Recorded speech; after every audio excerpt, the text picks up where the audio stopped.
প্রিয় থার্ড ইয়ারের বাচ্চা-কাচ্চারা, তোমরা মাঝে মধ্যে দেখো না যে স্যাররা হচ্ছে গিয়ে খুব তাড়াতাড়ি মানে পেশেন্টের গায়ে হাত না দিয়েই রোগ ডায়াগনোসিস করে ফেলতে পারেন। তোমরা কি জানো স্যাররা এটা কিভাবে করেন? চলো আমি তোমাদের কয়েকটা ট্রিক্স শিখাই যার মাধ্যমে এটা বুঝা যায়। মানে পেশেন্টের নিজের ক্লু থেকেই তুমি বুঝতে পারবে যে পেশেন্টের কি হয়েছে। এগুলো আমি সবগুলোই আব্দুল্লাহ স্যারের শর্ট কেস বইয়ের রেফারেন্সে বলছি। তোমাদের যদি ভালো লেগে থাকে তোমরাও বইটা পড়বে এবং বইটা অ্যাকচুয়ালি খুবই ভালো, খুবই। ধরো স্যার তোমাকে জেনারেল এক্সামিনেশন করতে বলছে। তুমি পেশেন্টের গ্রিটিংস এর পর হেড থেকে টো পর্যন্ত একটা লুক দিবা। লুকের মধ্যে তুমি অনেকগুলো ইনফরমেশন পেয়ে যাবে। কিরকম? যদি তুমি দেখো পেশেন্টটা খুব শুকনা তাহলে বুঝবা যে ক্যাকেকশিক। মানে এখানে হচ্ছে গিয়ে ক্যান্সার ইনভলভ থাকতে পারে। যদি দেখো যে পেশেন্টটা খুব রেস্টলেস তখন বুঝবা এটা হচ্ছে গিয়ে হাইপারথাইরয়েডিজম বা থাইরোটক্সিকোসিস। যদি তুমি দেখো যে পেশেন্টটা হচ্ছে গিয়ে পাফি ফেস তাহলে বুঝবা নেফ্রোটিক সিনড্রোম। আর যদি দেখো যে পেশেন্টের চোখ কোটর থেকে বের হয়ে আসছে মানে বালজিং আইস তখন বুঝবে গ্রেভস ডিজিজ। এরপর আমরা হচ্ছে গিয়ে পালসের জন্য বা পেশেন্টকে অ্যাসুরেন্স করার জন্য কি করে থাকি? হ্যান্ডশেক করি। হ্যান্ডশেক থেকেও তুমি অনেকগুলো ক্লু পেতে পারো। যদি তুমি ওয়ার্ম অ্যান্ড সোয়েটি হ্যান্ডস দেখো তাহলে বুঝবে হাইপারথাইরয়েডিজম।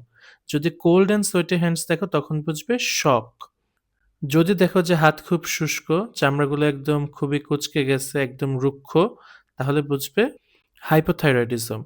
আর যদি দেখো যে হাতটা একটু অনেক বড় হয়ে গেছে, ডাফি ফিলিং পাচ্ছ। ডাফি ফিলিং মানে হচ্ছে গিয়ে ওই যে তোমার আম্মুরা যে রুটি বানায় না, রুটির একটা ময়দার একটা মণ্ড তৈরি করে, ওরকম ফিলিং পেলে বুঝবে এটা অ্যাক্রোমেগালি।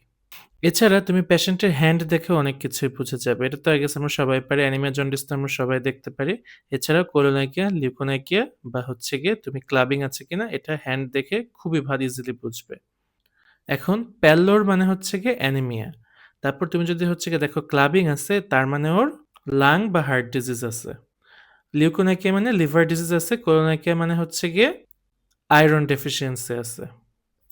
এছাড়াও পেশেন্টের মুখ তোমাকে আরো অনেক ক্লু দিবে। যদি তুমি দেখো যে পেশেন্টের কোনো এক্সপ্রেশন নাই, মানে মনে হচ্ছে যে ও একটা মাস্ক পরে আছে, তার মানে এটা হচ্ছে গিয়ে পার্কিনসনিজম। যদি তুমি দেখো যে পেশেন্টের পাফি ফেস, এটা আগেও বলছি, তার মানে হচ্ছে গিয়ে নেফ্রোটিক সিনড্রোম। যদি দেখো যে অ্যাপাথেটিক ফেস, এর মানে ডিপ্রেশন। যদি দেখে থাকো যে অনেক অ্যাংশাস, তার মানে হচ্ছে গিয়ে ওর থাইরোটক্সিকোসিস। এর পাফি ফেস হলে হচ্ছে গিয়ে মিক্সোডেমা। এজন্য এমবিবিএস এর একটা গোল্ডেন রুল আছে।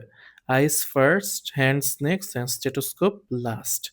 আশা করি আমরা সবাই আমাদের লাইফে এটা মেনে চলার ট্রাই করব। আসসালামু আলাইকুম সবাই।